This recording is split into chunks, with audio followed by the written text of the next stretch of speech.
Cool players. My name is Rick, and I wanted to introduce you to this game I created called 15 Diamonds. In a bit I'll show you the rules, but for now I wanted to show you how it's set up. So these are the balls intersecting diamonds. So this would be, two diamonds out from the rail, and one diamond out from the rail, and one diamond this way, horizontally and vertically, and etc. It's the same way all the way around. You just put them the way it's shown here on the intersecting diamonds, so you can eyeball it or whatever you want. These are random balls. They go in any order except for one thing. The 15 goes in the middle. Okay, so the 15 ball will go in the middle. That's the key ball. That's worth double the points compared to all the rest. These are all worth 1. That's worth 2 points. All right. Now there's different versions. I have single player, multiplayer, and which is 2 and 3 players, and then 4 player, which is partners. All right. They all have this slightly different rules. Everything's the same except for the pointing system on them. So I'll explain that now. So here we go. Can't see too good. Put these on here.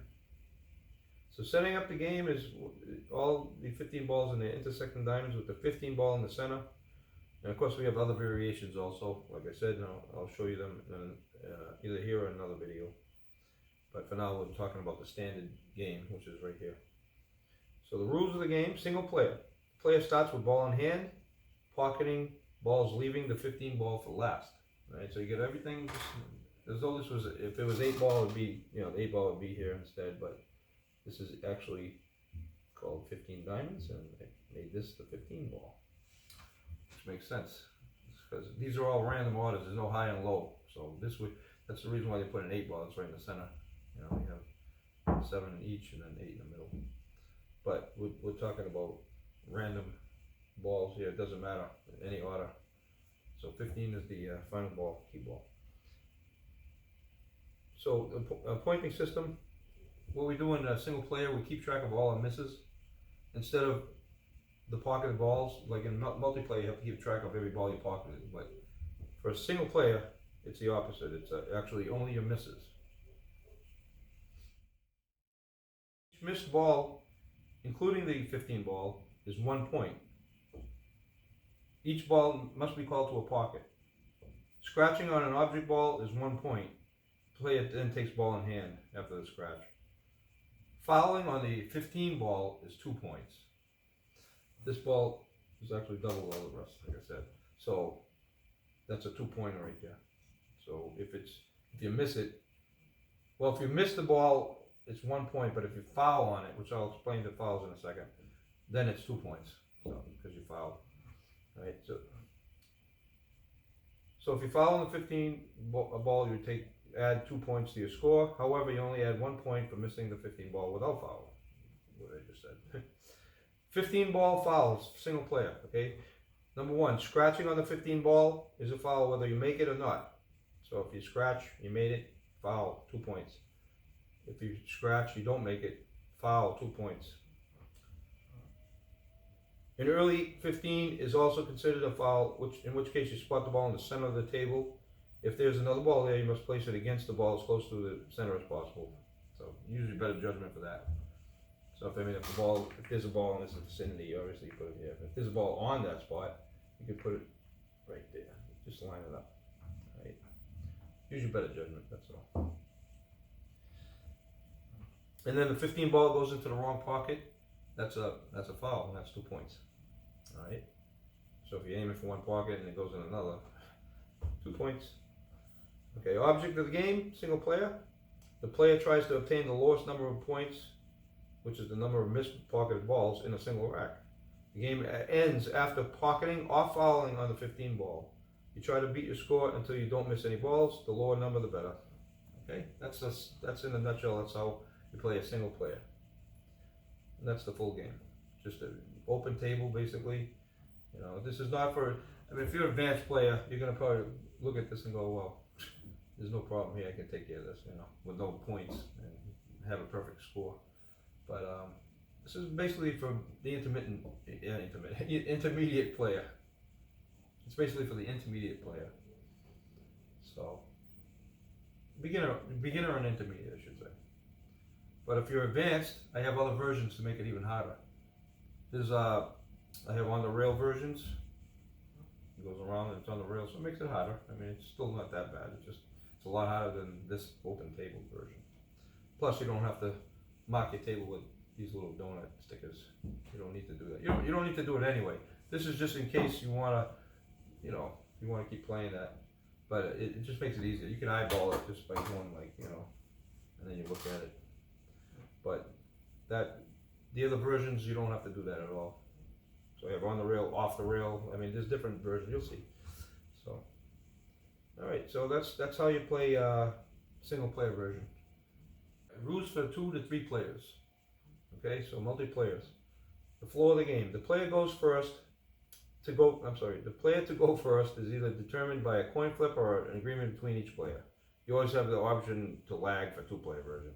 You can do whatever you want. I mean, you can just say you go first, or whatever. It doesn't matter because each player has their equal amount of innings. I want to call it, I was going to say racks, but innings.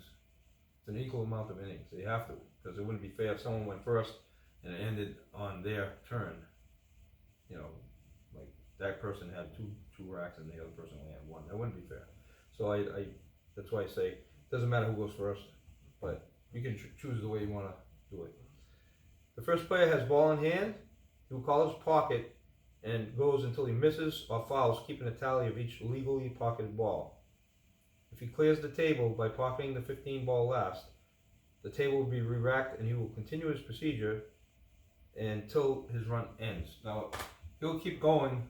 If he gets a perfect score on the first whole rack and pockets the 15 ball at the very end, and it goes in the pocket he wanted, not fouling, that's 2 points, and these are all 1 point for him, right?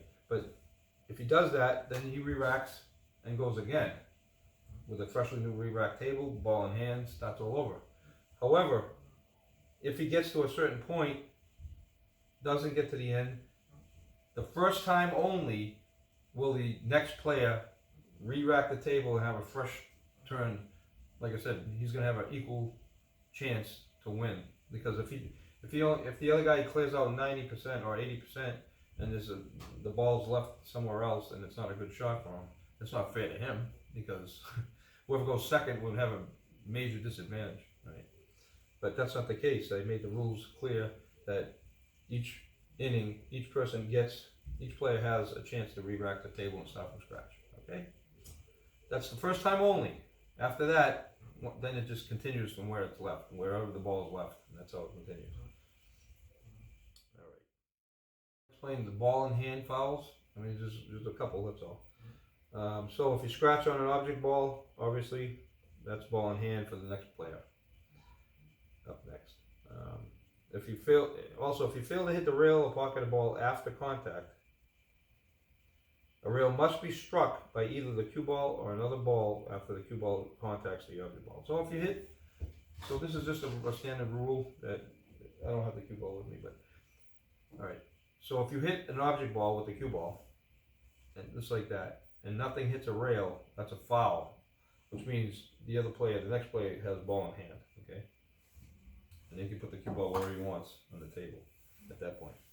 Now, what's not a foul is if the cue ball hits the object ball and the object ball hits a rail, that's not a foul. Or if the cue ball slices the object ball and the ball sits there, but the cue ball hits a rail, that's not a foul. Or, one more thing, if the cue ball hits the object ball hits another ball, and that ball hits the rail, then that's not a foul. But something has to hit the rail after the cue ball hits the object ball. That's all. Anything. Something. And that's how you determine a ball in hand foul. Okay? So fouling on the 15 ball. Okay? It's the same as single player. Same thing. So basically, number 1, scratching on the 15 ball. Number 2, an early 15 ball. That's a foul. And number 3, the 15 ball goes in the wrong pocket. Same thing. Points for 2 to 3 players, okay? Keeping track of your pocketed balls. These are going to be points. Every pocketed ball, like I said before, the single player version, you take away a point when you miss a ball. But this is the opposite now. you get points when you get balls, because you have to keep track of how many each player gets. All right. Each object ball legally pocketed, other than the 15 ball, is 1 point. So everything is 1 point, except for the 15 ball, that's going to be 2 points. All right. When you legally pocket it, I should say. Scratching or missing an object ball is 0 points. Now this is important, all right? I debated with this over and over, and I came to the conclusion to make it easy, and instead of having a system where, well, I got the ball, but I scratched, so okay, we'll say 1 point instead of 2, minus 1 point. But if you, I was debating if you should do this, and then if you just scratch and nothing went in, that's still a point. And, no, it's better. There's 0 points, all right? Because your punishment is the next player has ball in hand, and that's punishment enough right there. Yeah, you don't need to lose points. You already pretty much lost, because they could put the ball anywhere, right next to it in the pocket, and just pocket the ball. So that's why I decided scratching will be 0 points. Okay. All right. And fouling on the 15 ball, like I said, is minus 2 points. So if you foul in the wrong pocket, I call this pocket and it goes over here, whatever, or you scratch on it, or hit it early into a pocket before the run, the table's cleared, that's illegal. So that's minus 2 points. Okay. All right. Next. So if you foul on the 15 ball, you subtract 2 points from your total score. However, if you do not lose any points for missing the 15 ball without fouling. So that's the other, what I said before, but I'll repeat it. So if you miss the ball, okay, you don't lose any points. Okay.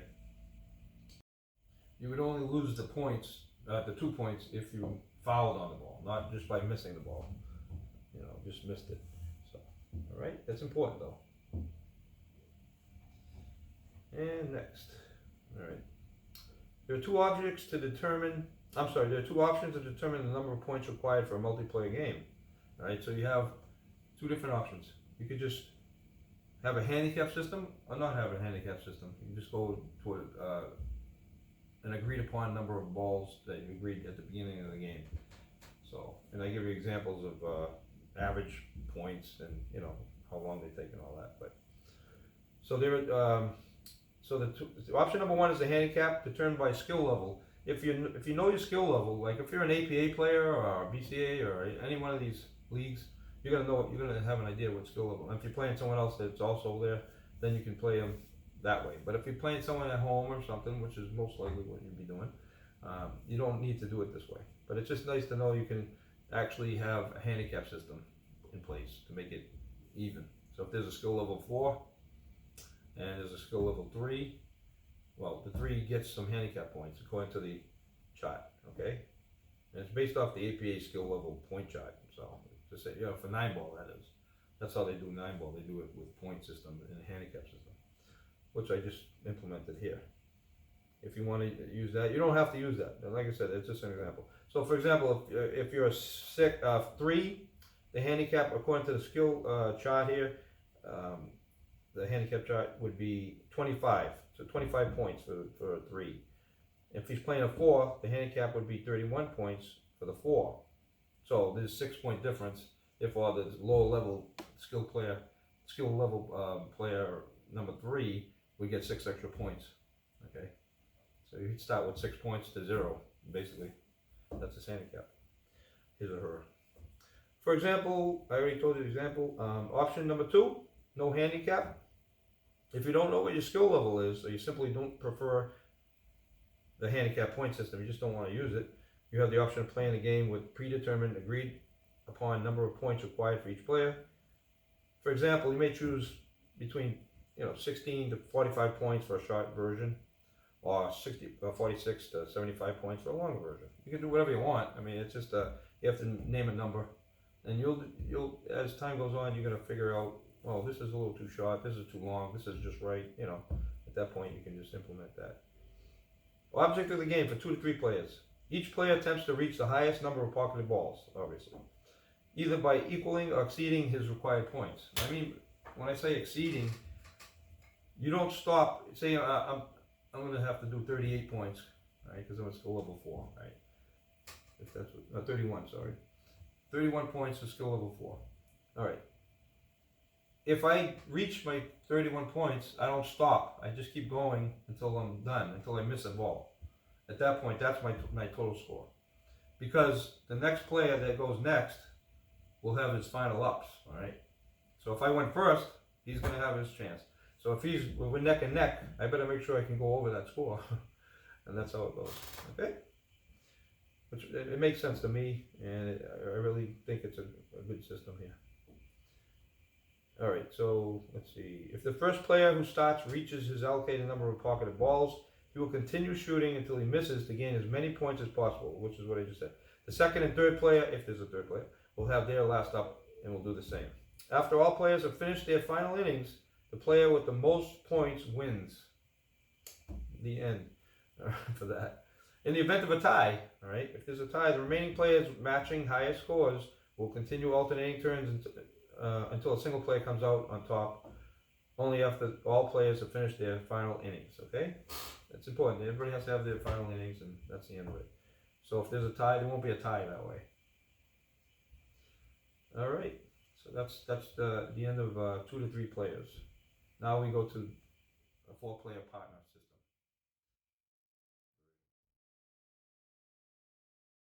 Okay, the rules of the game for a 4-player partner game. Okay, so you have 2 sets of partners. All rules and points apply as the 2 to 3 player version. However, each partner alternates their turn his partner after each successfully pocketed ball, and he will therefore set up his partner, hopefully, to make another ball, in which then he would go back to the other player, which is on the same team, and he would pocket a ball, and it would keep going until one of the partners missed. At that point, it goes over to the next set of partners. So, and they would do the same thing. They would alternate turns. So it doesn't go from one end, and he does all of it, and then it goes back and forth. He doesn't do it all. He just does one at a time, and hopefully sets up his partner to go next. Okay.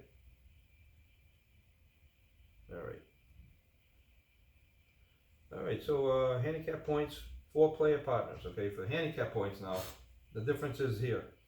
If all players decide to play by skill level, then points are determined by tallying up both players' points for each team, combining each of their total points. For example, first player is a skill level 4. He needs 31 points, and his partner is a skill level 3. He needs 25 points. So you just add the points up together. So you have 56 points. They need a combined total of 56 points.